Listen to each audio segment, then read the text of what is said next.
Hey, bonjour à tous. Aujourd'hui, nous allons parler d'un sujet qui, j'en suis sûr, va en aider plus d'un. La procrastination. Pour ceux qui ne savent pas ce que c'est, la procrastination vient du latin pro, qui signifie en avant, et crastinus, qui signifie lendemain. La procrastination est la tendance à vouloir remettre les choses au lendemain. Cette action est souvent volontaire, même si on sait pertinemment qu'elle va nuire à la réussite de nos futurs objectifs.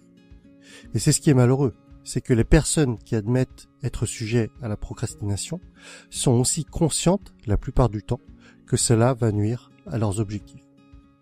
Peut-être que vous faites partie de ces gens-là, et je dois vous avouer que j'en faisais aussi partie, en particulier lorsque j'étais étudiant. Ce qui est déroutant, c'est qu'il est très facile de se remémorer d'un moment du passé où l'on a repoussé une échéance jusqu'au dernier moment et malgré tout réussi parfaitement l'objectif visé.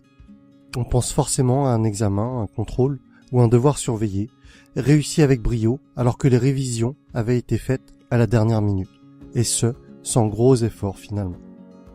En fait, on chérit ces moments, car ils nous permettent de justifier nos futures procrastinations. Mais on ne devrait pas.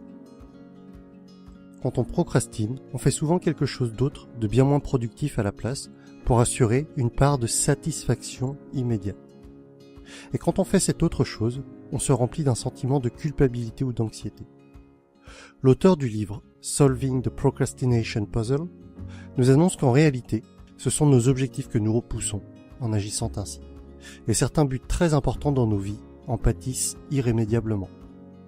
Cela n'a pas de sens, on est conscient de cela. C'est incohérent, mais on le fait quand même. On choisit de procrastiner car on veut du plaisir maintenant et on se réjouit d'une satisfaction éphémère au détriment de quelque chose de plus important sur le long terme. On recherche la gratification immédiate plutôt que l'avancée vers l'objectif futur. En psychologie, on apprend que si les comportements sont récompensés, alors ils sont répétés. Ainsi, la procrastination, en étant gratifiée dans le moment présent, devient une habitude, une mauvaise habitude. C'est le cas lorsque plutôt que de se préparer un repas sain et équilibré, vous préférez vous faire livrer une pizza ou que vous allez dans un fast-food. C'est le cas lorsque plutôt que de lire un livre pour apprendre quelque chose d'utile pour nous améliorer, on s'affale dans le canapé pour regarder la télé pendant 2 heures. L'une des meilleures excuses pour procrastiner est souvent « Je serais mieux disposé demain pour accomplir cette tâche ». Mais ce n'est pas toujours le cas, et c'est même rarement le cas en fait. Et quand on repousse les choses, on est très fort pour trouver des excuses pour se justifier. On va émettre des hypothèses pour se rassurer, du style « Oh, la situation aurait pu être bien pire, j'ai bien fait de ne pas m'embêter avec ça ». Ou alors, on prend de la distance par rapport à un fait. « Oh mais ce n'était pas de ma faute, c'était la leur, ce n'était pas à moi de réparer de toute façon ». Parfois, on s'est laissé distraire par des choses peu importantes. Ah oui, mais il fallait absolument que j'aille chercher des pâtes. Je n'ai pas eu le temps de faire cette tâche. Une autre excuse que l'on entendra souvent est « je travaille mieux sous pression », sous-entendu à la dernière minute, tout comme la révision d'un examen par exemple. Mais en réalité, ce n'est pas vrai. Les études sont formelles. Elles indiquent que moins il y aura de temps pour réaliser un projet, plus il y a de chances qu'il y ait des erreurs. On se voile la face. On se trouve des excuses pour entretenir notre attrait pour la procrastination. Mais alors, comment faire quand on est un procrastinateur averti ? Eh bien, l'auteur du livre, dont je vous ai parlé un peu plus tôt, nous propose ce que je trouve être une super idée. Il nous suggère d'appliquer la phrase « Just start it », ce qui est bien différent du slogan de Nike, qui est « Just do it ».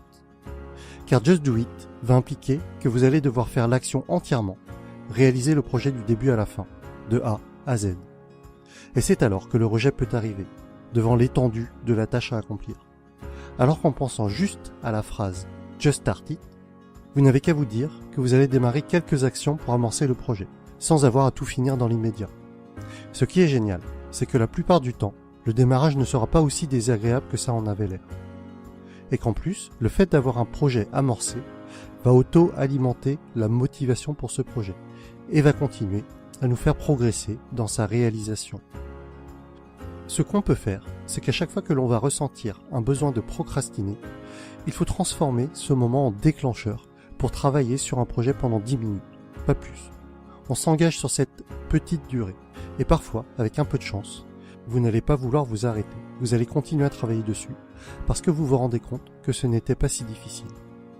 Dans ce livre, ainsi que dans le livre Eat That Frog de Brian Tracy, il est évoqué le fait de faire les actions les plus pénibles dès le matin. C'est le moment où votre motivation sera au plus haut. Décidez de ce que vous avez à faire, dès la veille. Faites cet engagement avec vous-même, et le matin venu, faites la chose, just start it, sans réfléchir. Voilà, si vous êtes à l'aise avec l'anglais, procurez-vous le livre.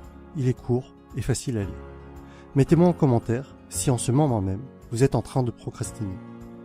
Voilà, si vous avez apprécié cette vidéo, ou si vous avez appris quelque chose qui vous sera utile, cliquez sur le bouton j'aime en bas à droite. Abonnez-vous en cliquant sur mon logo qui va s'afficher dans quelques instants sur l'image qui arrive. Et enfin, si vous pensez à quelqu'un qui a besoin d'améliorer sa productivité ou qui remet souvent les choses à plus tard, partagez-lui cette vidéo. Tout de suite et pas demain. À très bientôt pour une prochaine vidéo.